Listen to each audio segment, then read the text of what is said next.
ایک کافر اپنے چچا کی بیٹی پر عاشق ہو گیا، پھر شادی کے لیے چچا کے پاس گیا۔ چچا جو ایک بادشاہ تھا، اس نے کہا میری ایک شرط ہے، مدینہ میں میرا ایک دشمن رہتا ہے جس کا نام علی ابن ابو طالب ہے، اس کا سر لے کر آؤ تو میری بیٹی تمہاری ہوگی۔ وہ بڑا طاقتور پہلوان تھا، وہ فوراً گھوڑے پر مدینہ روانہ ہوا اور حضرت علی رضی اللہ تعالیٰ عنہ کے پاس پہنچا۔ پھر اچانک بسم اللہ الرحمن الرحیم ایک دور دراز سلطنت کا جوان سردار اپنی خالہ کی بیٹی پر دلہار بیٹھا۔ وہ غیر مسلم تھا مگر بہادری میں مشہور تھا۔ جب اس نے نکاح کی خواہش ظاہر کی تو خالہ کے شوہر جو اس وقت کا حاکم تھا مسکرا کر بولا، اگر واقعی مرد ہو تو مدینہ جا، وہاں محمد صلی اللہ علیہ وسلم کے ایک ساتھی ہیں جنہیں علی ابن ابو طالب کہا جاتا ہے، ان سے مقابلہ کر کے ان کی تلوار نشانی کے طور پر لے آؤ، تب میں اپنی بیٹی تمہارے حوالے کر دوں گا۔ جوان نے غرور میں یہ شرط قبول کی، لوہے کا لباس پہنا، گھوڑے پر سوار ہوا اور مدینہ کی طرف چل پڑا۔ کئی دن کے سفر کے بعد جب وہ شہر میں داخل ہوا تو لوگوں سے علی کا پتہ پوچھا۔ کسی نے کہا وہ مسجد میں ہے، کسی نے کہا کھجوروں کے باغ میں کام کر رہی ہیں۔ آخر وہ ایک سادہ لباس والے شخص کے سامنے جا کھڑا ہوا اور للکار کر بولا، میں دور سے تمہیں مارنے آیا ہوں۔ حضرت علی رضی اللہ تعالیٰ عنہ نے نرمی سے سر اٹھایا اور فرمایا، پہلے بیٹھو، مسافر لگتے ہو، پانی پیو اور بتاؤ کیا ماجرا ہے۔ جوان اس اخلاق سے گھبرا گیا مگر پھر غرور میں آ کر تلوار سونت لی۔ دونوں آمنے سامنے آئے مگر جیسے ہی مقابلہ شروع ہوا حضرت علی رضی اللہ تعالیٰ عنہ نے ایک ہی وار میں اس کی تلوار زمین پر گرا دی اور خود پیچھے ہٹ گئے۔ فرمایا، میں اس وقت وار نہیں کروں گا جب تم غصے میں ہو۔ جوان حیران رہ گیا۔ اس نے پوچھا، تم نے مجھے ختم کیوں نہ کیا؟ جواب ملا، میں دشمنی ذاتی نہیں کرتا، حق کے سوا کسی کے لیے ہاتھ نہیں اٹھاتا۔ یہ سن کر جوان کے دل پر جیسے بجلی گری، اس کا غرور ٹوٹ گیا۔ وہ گھٹنوں کے بل بیٹھ گیا اور کہنے لگا، ایسی قوت، ایسی شفقت کسی انسان میں نہیں ہو سکتی۔ مجھے اپنا دشمن نہیں بلکہ اپنا معلم بنا لو۔ روایت ہے کہ وہ وہیں اسلام لے آیا اور واپس جا کر اس نے شرط سنائی تو حاکم نے بیٹی اس کے حوالے کر دی، مگر اس شرط کے بغیر، کیونکہ وہ جان چکا تھا کہ علی ابن ابو طالب کو دشمن بنانے والا نہیں بلکہ ان کی سچائی کو ماننے والا ہی اصل فاتح ہو سکتا ہے۔ سرحدی علاقوں میں بسنے والا ایک غیر مسلم سپہ سالار اپنے چچا کی بیٹی کے عشق میں گرفتار ہو گیا۔ وہ بہادری اور طاقت میں مشہور تھا۔ اس نے سمجھا کہ تلوار کے زور پر سب کچھ حاصل کیا جا سکتا ہے۔ جب اس نے نکاح کی بات کی تو چچا جو ایک سخت دل حکمران تھا، اس نے کہا، میری بیٹی کوئی عام انعام نہیں، مدینہ میں میرا ایک پرانا مخالف رہتا ہے جسے علی ابن ابو طالب کہتے ہیں، اگر واقعی مرد ہو تو جا کر اسے شکست دے کر اس کی زرہ میرے سامنے رکھ دو۔ سپہ سالار نے غرور میں ہنستے ہوئے شرط قبول کی، فولادی لباس پہنا، گھوڑا تیار کیا اور مدینہ کی طرف روانہ ہو گیا۔ راستے بھر اسے اپنے زور بازو پر ناز رہا۔ کئی دنوں کے سفر کے بعد جب وہ مدینہ پہنچا تو اس نے دیکھا شہر میں عجیب سکون ہے، نہ شاہی محل نہ پہرے دار۔ اس نے لوگوں سے علی کا پوچھا۔ کسی نے کہا وہ یتیموں کے ساتھ بیٹھے ہیں، کسی نے کہا وہ کھیت میں مزدوری کر رہی ہیں۔ آخر وہ ایک باغ کے کنارے پہنچا جہاں ایک شخص کھجور کا پودا لگا رہا تھا۔ اس نے للکار کر کہا، میں دور دراز سے تمہیں للکارنے آیا ہوں۔ حضرت علی رضی اللہ تعالیٰ عنہ نے مٹی جھاڑی، آنکھ اٹھا کر دیکھا اور نرمی سے فرمایا، مسافر ہو، پہلے سائے میں بیٹھو پھر بات کرنا۔ سپہ سالار کا غرور اور بھڑک اٹھا۔ اس نے تلوار نکالی اور حملہ کیا، مگر جیسے ہی تلوار اٹھی حضرت علی رضی اللہ تعالیٰ عنہ ایک قدم پیچھے ہٹ گئے اور فرمایا، میں اس وقت لڑتا ہوں جب حق کی حفاظت مقصود ہو، ذاتی خواہش کے لیے نہیں۔ پھر جب مقابلہ ہوا تو چند لمحوں میں حضرت علی رضی اللہ تعالیٰ عنہ نے اسے بے بس کر دیا، اس کی تلوار ہاتھ سے چھوٹ گئی اور وہ زمین پر گر پڑا۔ سپہ سالار نے آنکھیں بند کر لی مگر وار نہ ہوا۔ اس نے حیرت سے دیکھا کہ حضرت علی رضی اللہ تعالیٰ عنہ پیچھے ہٹ چکے ہیں۔ اس نے پوچھا، تم نے مجھے کیوں چھوڑ دیا؟ جواب ملا، اس لیے کہ جب تم گرے تو تمہاری آنکھوں میں غرور کی بجائے خوف تھا، اور میں خوف زدہ انسان پر تلوار نہیں اٹھاتا۔ یہ الفاظ اس کے دل میں اتر گئے۔ اس نے کانپتی آواز میں کہا، میں محبت کے لیے آیا تھا، مگر نفرت لے آیا تھا۔ تم نے مجھے مارا نہیں بلکہ زندہ کر دیا۔ روایت ہے اسی لمحے اس کے دل کے بند دروازے کھل گئے، اس نے حق کو پہچانا، اسلام قبول کیا اور واپس لوٹ کر چچا کے سامنے سارا حال بیان کیا۔ حکمران دیر تک خاموش رہا، پھر بولا، جس شخص کے دشمن بھی اس کی اخلاق سے ہار جائیں اس سے دشمنی نہیں کی جاتی۔ یوں وہ نکاح طے پایا، مگر شرط تلوار کی نہیں کردار کی تھی، اور یہ واقعہ اس بات کی گواہی بن گیا کہ علی ابن ابو طالب کی اصل قوت بازو میں نہیں بلکہ دلوں کو بدل دینے والے عدل اور رحم میں تھی۔ ایک غیر مسلم لشکر کا سردار اپنے طائر کی بیٹی کے عشق میں گرفتار ہو گیا۔ وہ اپنی قوت اور جنگی مہارت پر نازا تھا۔ جب اس نے نکاح کی خواہش ظاہر کی تو تایا، جو ایک سخت گیر بادشاہ تھا، اس نے کہا، اگر واقعی اس لڑکی کے حقدار ہو تو مدینہ جا کر میرے دشمن علی ابن ابو طالب کو ذلیل کر کے آؤ، اس کی انگوٹھی یا تلوار میرے قدموں میں رکھ دو۔ سردار نے غرور سے سر ہلایا، زرہ پہنی، نیزہ اٹھایا اور مدینے کی طرف چل پڑا۔ راستے میں وہ یہی سوچتا رہا کہ جسے لوگ شیر خدا کہتے ہیں وہ بھی آخر انسان ہی ہوگا۔ کئی دن کے بعد جب وہ مدینہ پہنچا تو اس نے نہ کوئی محل دیکھا، نہ شاہی جاہ و جلال۔ اسے بتایا گیا کہ علی تو عام لوگوں کی طرح زندگی گزارتے ہیں۔ وہ تلاش کرتا ہوا ایک کنویں کے پاس پہنچا جہاں ایک شخص مزدوروں کے ساتھ پانی نکال رہا تھا۔ اس نے للکار کر کہا، میں علی ابن ابو طالب کو چیلنج کرنے آیا ہوں۔ حضرت علی رضی اللہ تعالیٰ عنہ نے رسی چھوڑ دی، گرد جھاڑی اور بڑے سکون سے فرمایا، اگر میں ہی ہوں تو بتاؤ تمہارا مقصد کیا ہے؟ سردار نے تلوار سونت کر کہا، تمہاری ذلت میرا انعام ہے۔ حضرت علی رضی اللہ تعالیٰ عنہ نے آسمان کی طرف دیکھا اور فرمایا، افسوس کہ تم محبت کے نام پر نفرت کا سودا لے آئے ہو۔ پھر مقابلہ شروع ہوا۔ چند ہی لمحوں میں حضرت علی رضی اللہ تعالیٰ عنہ نے اس کے حملے روکے اور ایک ہی وار میں اسے بے بس کر دیا۔ سردار زمین پر گرا اور اس کے دل میں موت کا خوف بھر گیا، مگر اس نے دیکھا کہ حضرت علی پیچھے ہٹ چکے ہیں اور تلوار نیام میں ڈال رہے ہیں۔ اس نے حیرت سے پوچھا، اب کیوں رکے؟ جواب ملا، اس لیے کہ تمہارے دل میں اب دشمنی نہیں بلکہ سوال ہے، اور سوال کرنے والے کو جواب دیا جاتا ہے، قتل نہیں کیا جاتا۔ یہ سن کر سردار کی آنکھوں سے آنسو بہنے لگے۔ اس نے کہا، میں نے ساری عمر طاقت دیکھی مگر ایسا انصاف نہیں دیکھا۔ روایت ہے اسی لمحے اس کے دل کی دنیا بدل گئی۔ اس نے اسلام قبول کیا اور واپس جا کر بادشاہ کے سامنے سب حقیقت رکھ دی۔ بادشاہ دیر تک خاموش رہا، پھر بولا، جس انسان کا دشمن بھی اس کے اخلاق کا اسیر ہو جائے اس سے دشمنی عقل مندی نہیں۔ یوں وہ نکاح بغیر کسی شرط کے طے پایا، اور یہ واقعہ لوگوں کے لیے ہمیشہ کا سبق بن گیا کہ علی ابن ابو طالب کی سب سے بڑی فتح میدان جنگ نہیں بلکہ انسان کے دل کی فتح تھی۔ حضرت علی رضی اللہ تعالیٰ عنہ اور فتح پہلوان کا واقعہ۔ ایک وقت ایسا بھی آیا تھا کہ حضرت امام علی رضی اللہ تعالیٰ عنہ سے مقابلہ کرنے کے لیے ایک طاقتور پہلوان فتح کو بہت بڑا لالچ دے کر بلایا گیا، جو کہ 400 پہلوانوں جتنی طاقت رکھتا تھا۔ فتح پہلوان کون تھا، اس کو کیا لالچ دیا گیا تھا اور کس نے دیا، اور اس پہلوان سے حضرت علی رضی اللہ تعالیٰ عنہ نے کیسے مقابلہ کیا، یہ پورا واقعہ تفصیل سے ہم آپ کو بتائیں گے۔ تبوک کے قریب ایک قبیلہ آباد تھا۔ اس قبیلے کا ایک سردار تھا جو کہ اس حصے کا بادشاہ بھی تھا اور امام علی رضی اللہ تعالیٰ عنہ سے بہت بغض و حسد رکھتا تھا اور کافر تھا۔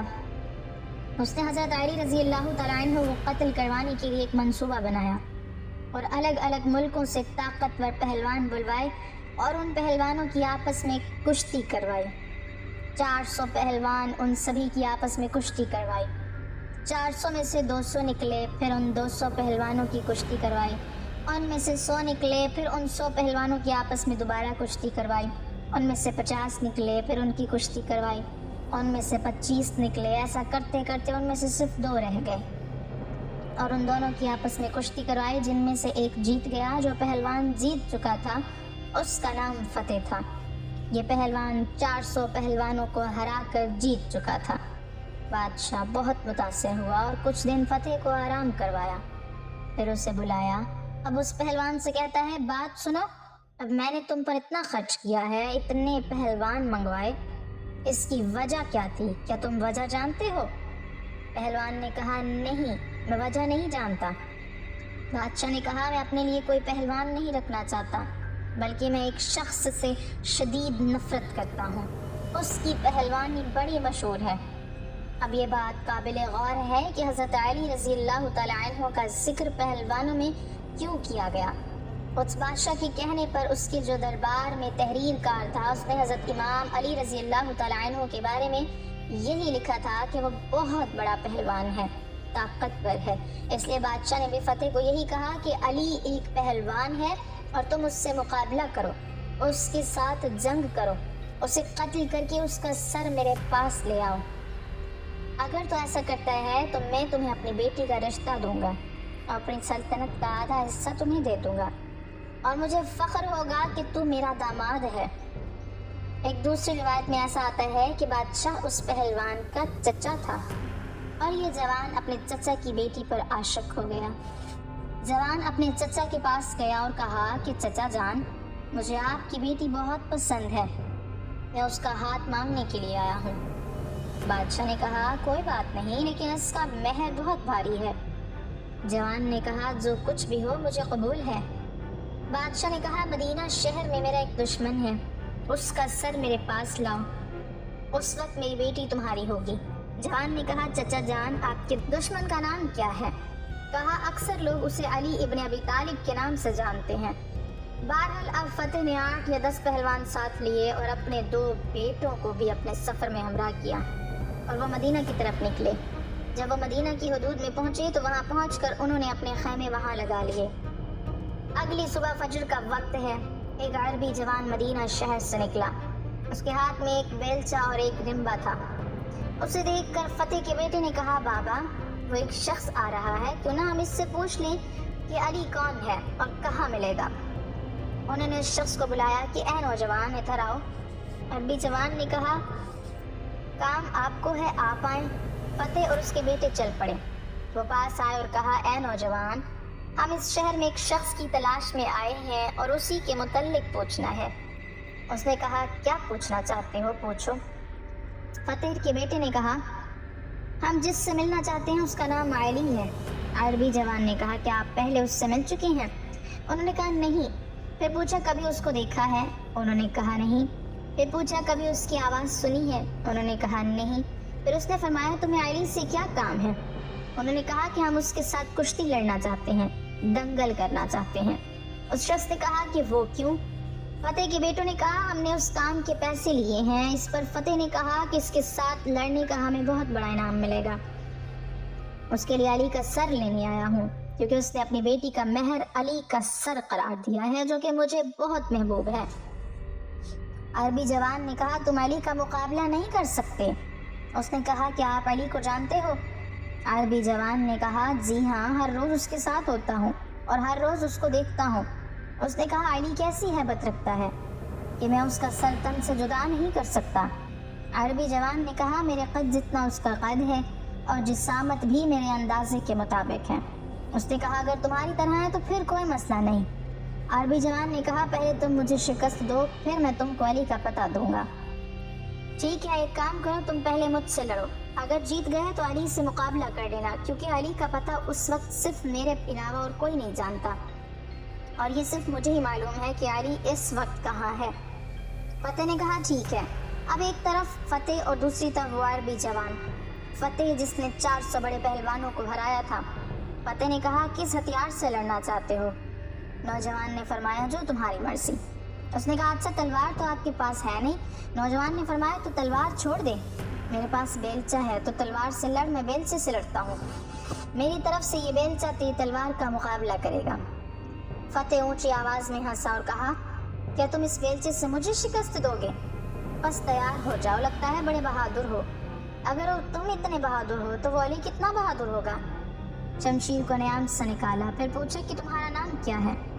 عربی جوان نے جواب دیا عبداللہ، اور تمہارا نام کیا ہے؟ اس نے کہا میرا فتح۔ دونوں مقابلے کے لیے تیار ہو گئے۔ فتح نے ایک وار کیا، پھر دوسرا وار کیا اور پھر تیسرا وار۔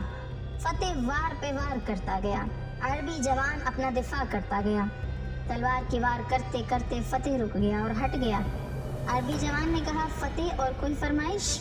فتح نے کہا اے اجنبی، تو نے مجھے مایوس کر دیا، تلوار اور بیلچے کی لڑائی ختم کرو، اب ہاتھوں سے لڑتے ہیں۔ فتح نے ایک وار کیا، پھر دوسرا وار کیا اور پھر تیسرا وار کیا، لیکن عربی جوان دفاع کرتا گیا۔ یہاں تک کہ فتح تھک گیا۔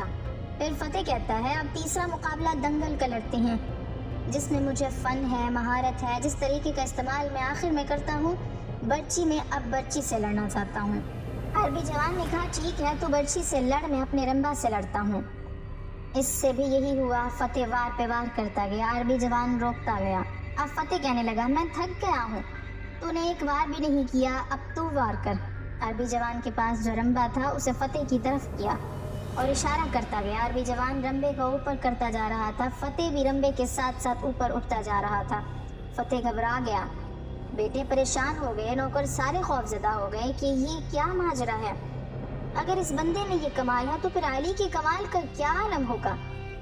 پھر عربی جوان نے فتح کو چشم زدن میں کندھے اور بازو سے پکڑا اور آسمان کی طرف بلند کیا اور زمین پر دے مارا اور اس کا خنجر اپنے ہاتھ میں لیا اور بلند کیا۔ فتح نے کہا اے اجنبی، میں ہار گیا اور میں اپنی ہار قبول کرتا ہوں، آپ جیت گئے، آپ کی فتح ہوئی، لیکن اب مجھے چھوڑ دیں اور میری بات سنیں۔ عربی جوان نے اپنا رمبا اور بیلچہ ایک جانب رکھا اور کہا ہاں اب بتاؤ فتح کیا کہنا چاہتے ہو۔ فتح نے کہا اے اجنبی، جس معاملے کے لیے میں آیا تھا وہ تو پورا نہیں ہونے والا، اب تو مجھے بتا دو تم کون ہو۔ عربی جوان نے فرمایا جس علی کو تم ڈھونڈ رہے ہو میں ہی علی ابن ابی طالب ہوں۔ جیسے ہی فتح نے یہ سنا رونے لگا، ڈر گیا، خوف زدہ ہو گیا۔ حضرت علی رضی اللہ تعالیٰ عنہ نے پوچھا فتح رو کیوں رہے ہو؟ اس نے کہا کہ میں بڑی امید لے کے آیا تھا، بہت بڑا انعام ملے گا اور پھر جس عورت سے مجھے محبت ہے وہ عورت ملے گی۔ حضرت علی رضی اللہ تعالیٰ عنہ نے فرمایا اے پہلوان، اگر میری وجہ سے خدا کے بندوں میں سے کسی کا دل شاد ہوتا ہے تو میں حاضر ہوں۔ فتح نے کہا کہ اے علی ابن ابی طالب، بات اگر صرف انعام کی ہوتی تو میں آپ سے مانگ لیتا، مگر بات اصل میں آپ کی سر کی ہے۔ حضرت علی رضی اللہ تعالیٰ عنہ نے فرمایا تو کیا ہوا، گردن ہی کی تو بات ہے جو علی کے پاس ہے، لے اپنی تلوار نکال اور علی کی گردن لے جا اور اپنے مقصد کو پورا کر۔ فتح نے کہا اے علی، اتنی مدت کے بعد، اتنے عرصے کے بعد کوئی رہبر ملا، کوئی رہنما ملا ہے، کوئی قائد ملا ہے، اور میں ایک عورت کی خاطر اس کی گردن اتار دوں، یہ نہیں ہو سکتا۔ یا علی، آیا تو آپ کو قتل کرنے تھا، آیا تو آپ کو ہرانے تھا، لیکن میں تو خود قتل ہو گیا، خود ہار گیا ہوں، آپ مجھے کلمہ پڑھائیں، میں مسلمان ہونا چاہتا ہوں۔ حضرت علی رضی اللہ تعالیٰ عنہ نے کلمہ پڑھایا اور فرمایا پہلے تیرا نام فتح تھا، اب کیا رکھوں؟ فتح نے کہا جو منظور نظر ہو وہ نام رکھ دو۔ حضرت علی رضی اللہ تعالیٰ عنہ مسکرائے اور فرمایا پہلے تو فتح تھا، آج سے تیرا نام قنبر ہے، آج سے میں تیرا نام قنبر رکھتا ہوں، اور تاریخ گواہ ہے تب سے لے کر آخر تک قنبر نے آپ رضی اللہ تعالیٰ عنہ کا دامن نہیں چھوڑا اور آپ کا غلام بن کے رہ گیا۔ اللہ تعالیٰ ہمیں ان کے نقش قدم پر چلنے کی توفیق عطا فرمائے اور ہمیں نیکوکاروں میں شامل کرے، آمین۔ ناظرین کمنٹ باکس میں اللہ تعالیٰ کے 99 ناموں میں سے ایک نام ضرور ٹائپ کریں۔